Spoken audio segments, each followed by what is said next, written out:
Away from Nigeria now, the United States President Donald Trump has met with his Russian counterpart Vladimir Putin for the first time at the G20 summit in Hamburg, Germany. Joining us now on the news via Skype is U.S. Korea Ambassador Hank Cohen to talk about this. Thank you very much, Ambassador, for joining us at this time. Let's just begin with an overview of the summit in Hamburg. Many have said it's been divisive, talking about the heated, angry protests over there, as well as the failure of, the key nations now to agree on a lingering issue in their communique. What do you have to say about that?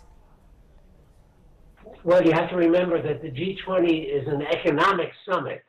They're not there to discuss political issues. And the main agenda items were climate change, trade, and Africa.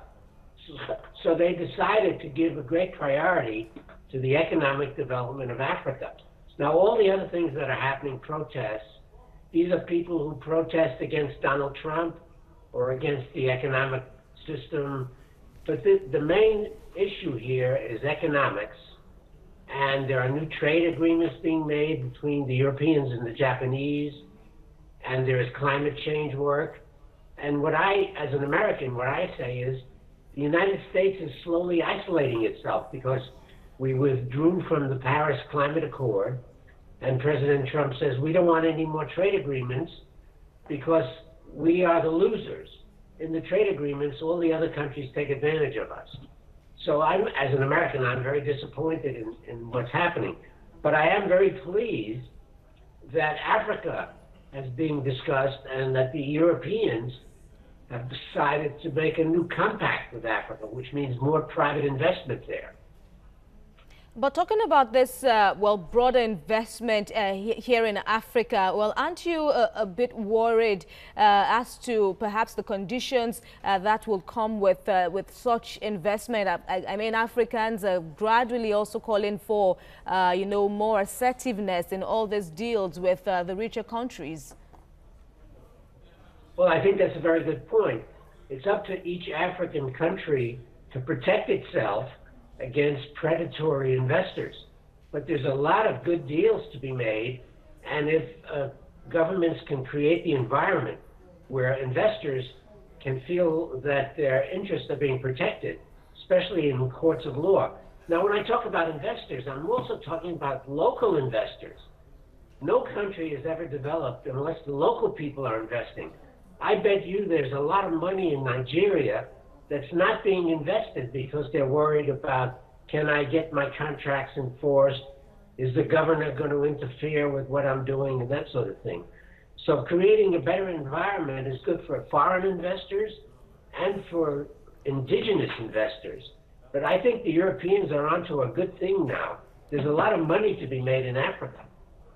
And talking about this for the first time, meeting of President Trump and his Russian counterpart now.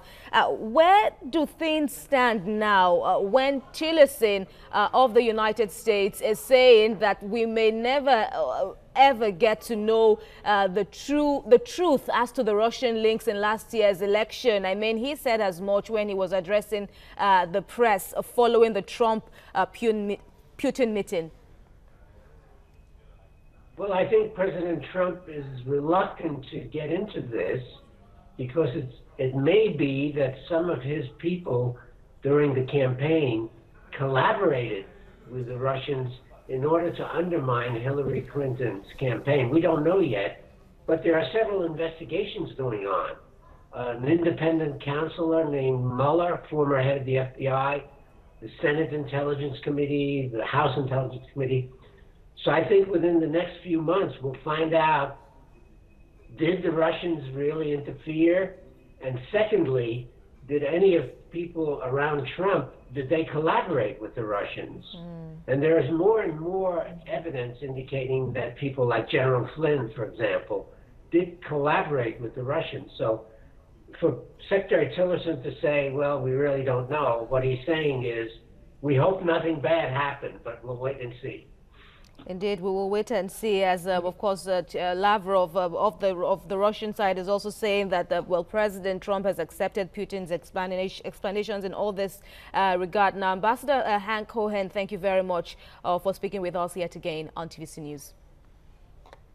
And that's it on TVC News this hour. Thank you for watching. Please get details of all stories of the day on our website, tvcnews.tv, and join the conversation on all our social media platforms using the handle @TVC Connect.